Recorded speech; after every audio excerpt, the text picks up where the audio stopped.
El premio Puñetas de Plata de ACIJUR 2012 ha sido otorgado conjuntamente a la Sala de lo Penal y a la Fiscalía de la Audiencia Nacional. El jurado quiere testimoniar así el reconocimiento de la sociedad española a la trascendental labor de ambas instituciones en defensa del Estado de Derecho y de los ciudadanos frente al terrorismo. Hoy no hablamos de estrellas, sino de funcionarios eficaces. Y en la Audiencia Nacional hay muchos y anónimos que funcionan muy bien. El fiscal jefe, Javier Zaragoza, no puede acompañarnos esta mañana porque está en el aeropuerto a punto de despegar para Colombia. En su lugar, recoge el premio Vicente González Mota, fiscal coordinador para el terrorismo. También lo hace el presidente de la Sala de lo Penal, Fernando Grande Marlaska. Entrega el premio el ministro de Justicia, Alberto Ruiz Gallardón.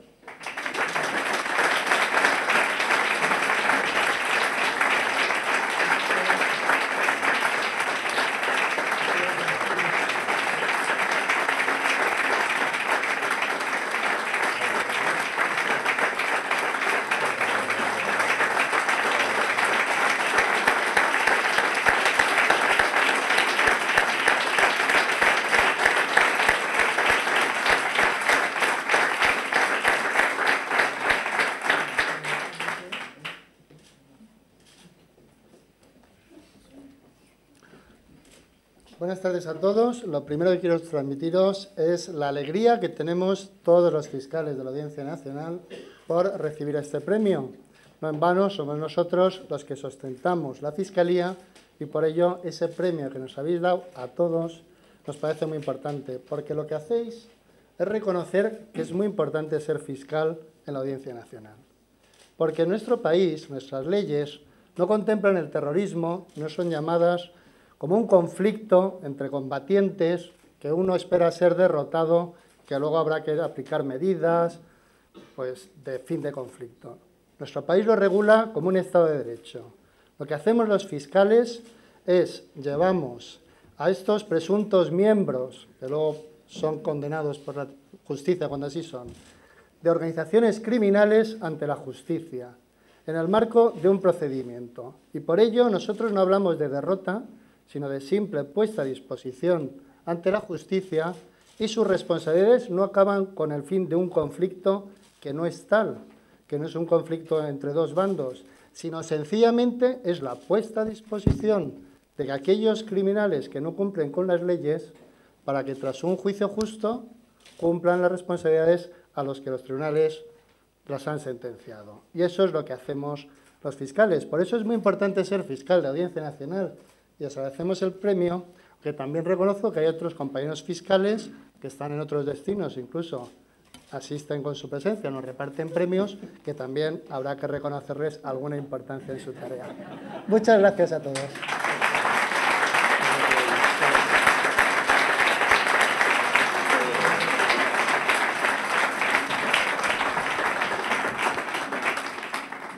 Excelentísimo señor presidente del Tribunal Supremo y del Consejo General del Poder Judicial, excelentísimo señor ministro de Justicia, excelentísimo señor fiscal general del Estado, amigos, en un primer momento me gustaría que estuvieran aquí conmigo, pero sé que esto igual es un lío, pues todos los magistrados de la Sala de lo Penal, que son realmente los que han sido premiados y los que llevan mucho tiempo y que están aquí acompañándome y a los que agradezco. Entre ellos Julio, que le veo, Julio de Diego, Teresa Palacios, Clara Bayarri y muchos más. A mí no me gusta muchas veces escribir y leer lo que he escrito, pero en esta ocasión, y tratándose de periodistas y donde uno tiene que afinar bastante, o por lo menos no dejar que el inconsciente reluzca demasiado, y agradeciendo a ACIJUR, evidentemente, el premio, me gustaría deciros algunas cosas. Evidentemente, como he dicho, es un honor para mí recoger este premio en nombre de todos los magistrados de la Sala de lo Penal. Pero también quiero hacer partícipe de este reconocimiento a todos los jueces de España, que desde su juzgado intentan a diario servir al ciudadano realizando su trabajo con la mayor dignidad posible. A los jueces y a los gabinetes de comunicación, como hemos hecho hoy y se ha visto en las Islas Baleares. Este premio me hace especial ilusión por muchos motivos, entre los que destacaría dos: el momento en que se otorga y que nos lo concede la prensa que desarrolla su trabajo en el mundo de la Administración de Justicia. Si tenemos en cuenta que en este foro nos juntamos muchos jueces y periodistas, me van a permitir que mis palabras se dirijan a reivindicar nuestras dos profesiones, tan necesarias para la sociedad y que no atraviesan el mejor de sus momentos, como se ha dicho anteriormente. Voy a intentar explicarles por qué creo que debemos defender el trabajo de quienes concebimos la vida ejerciendo estas dos profesiones. Es nuestra vocación, no solo un trabajo, lo que por sí mismo dignifica al hombre, y ya sería mucho con el elevadísimo nivel de desempleo que desgraciadamente asola nuestro país. Los jueces y los periodistas tenemos muchos más puntos en común de lo que pueda pensarse en un principio. Algunos han definido la noticia como aquello que otros no quieren que se sepa. Ustedes, los periodistas, buscan la verdad, a veces incómoda para algunos. Nosotros, los jueces, también la buscamos. Y por eso a veces ustedes y nosotros nos encontramos en el camino, en la ruta de la verdad. El camino que recorremos está limitado por una valla que no podemos saltar. Es la valla de la ley. En momentos puntuales hemos podido sentir la tentación de coger un atajo más transitado, porque el camino de la ley es verdad que en ocasiones puede resultar solitario e incomprendido. En muchos momentos caminamos en paralelo.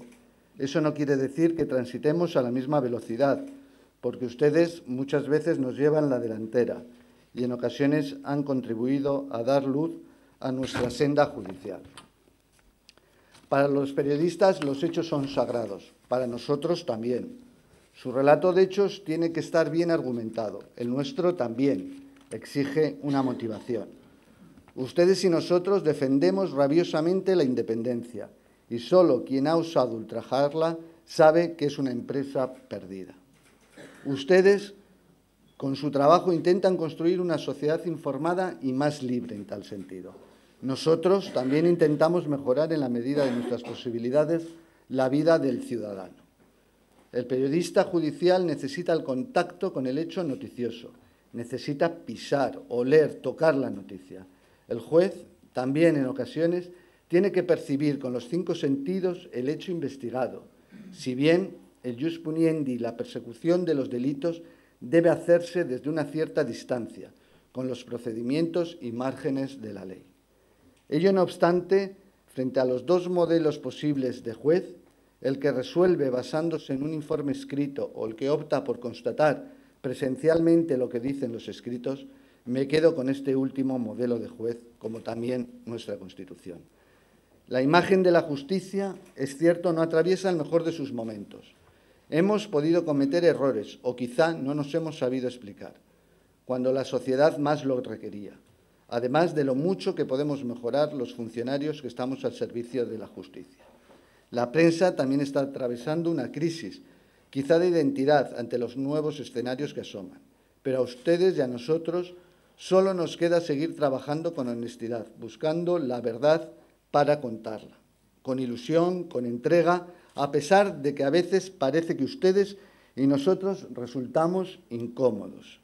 No sé muy bien para quién, y en concreto, en algunas ocasiones, la Audiencia Nacional parece que últimamente resulta incómoda para algunos. Plantear su desaparición, como se decía al principio, supondría echar por tierra una gran labor de años para construir el único tribunal europeo que maneja todas las coordenadas en materia de cooperación jurídica internacional, sin perjuicio de la profesionalidad y capacidad del conjunto de órganos judiciales españoles y que hoy han quedado bien claro con las Islas Baleares y el ejemplo que ahí está sucediendo. La desaparición de la Audiencia Nacional supondría también un balón de oxígeno para los grandes delincuentes que actúan en nuestro país. Vuelvo a decir, sin perjuicio de la profesionalidad del conjunto de órganos judiciales en España y su capacidad. Es al menos la percepción de este juez cincuentón, que a sus 50 años recién cumplidos se siente en la mejor etapa de su vida para servir al ciudadano. Y apuesto a que ustedes, periodistas cincuentones también, en algunos casos, observo por las canas que peinan, se encuentran también en lo mejor de su vida, a pesar de que en algunas redacciones estén dejando perder la sabiduría que da la experiencia. Sigamos para concluir en el camino a pesar de los sinsabores. No podrán con la vocación. Concluyo con un pensamiento del que fuera ministro de Justicia en la República, Fernando de los Ríos, predecesor hace ya 70 años del que hoy nos honra con su presencia. Y que agradecemos, evidentemente. Cuando destacaba Fernando de los Ríos la importancia de desarrollar la vocación como requisito para servir a la sociedad. Y decía, si en la vocación se eleva a un grado plenario el espíritu de la individualidad, si en la vocación nos realizamos como individuos, es en cambio en la aplicación de aquella, en la profesión, en el servicio prestado, donde nos realizamos como hombre social. Muchas gracias.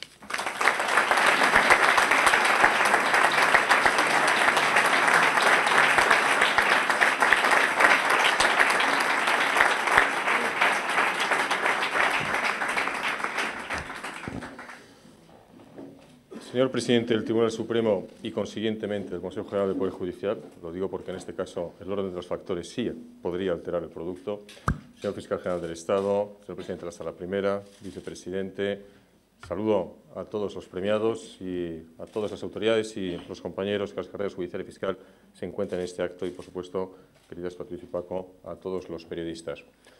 Yo la verdad es que cuando habéis hecho uso de la palabra jueces y fiscales, habrás visto, Eduardo, que aunque no estemos en la Audiencia Nacional, seguimos siendo útiles porque servimos los fiscales para entregar premios a los que están en la Audiencia Nacional, que se los merecen. Pero yo pensaba que ibais a hacer un discurso que me recordaba mucho a aquel que hizo Unamuno, cuando en una ocasión en el Palacio Real Alfonso XIII le entregó un premio y subió a la tribuna y dijo literalmente: muchas gracias, Majestad, por este premio que me habéis entregado y que tanto me merezco. No acaba ahí la anécdota. Cuando terminó el acto, el rey, en la copa de vino español, que entonces, antes de la época de austeridad, había siempre después de los actos, se le acercó y le dijo: don Miguel, la verdad es que me ha sorprendido mucho su discurso, porque habitualmente sus compañeros catedráticos lo que suelen decir es todo lo contrario. Muchísimas gracias por este inmerecido premio. Y le contestó Unamuno: bueno, es que en el caso de ellos tiene razón. Bien, esta anécdota nos tiene que servir para decir que este premio sí es merecido, que es absolutamente merecido, y que ellos, por educación y por modestia, no lo han dicho, pero yo lo digo por ellos. Habéis recibido un premio a título personal, pero también en representación de todos vuestros compañeros, en el que, desde luego, se suma este ministro de Justicia y creo que se suma absolutamente toda la sociedad española.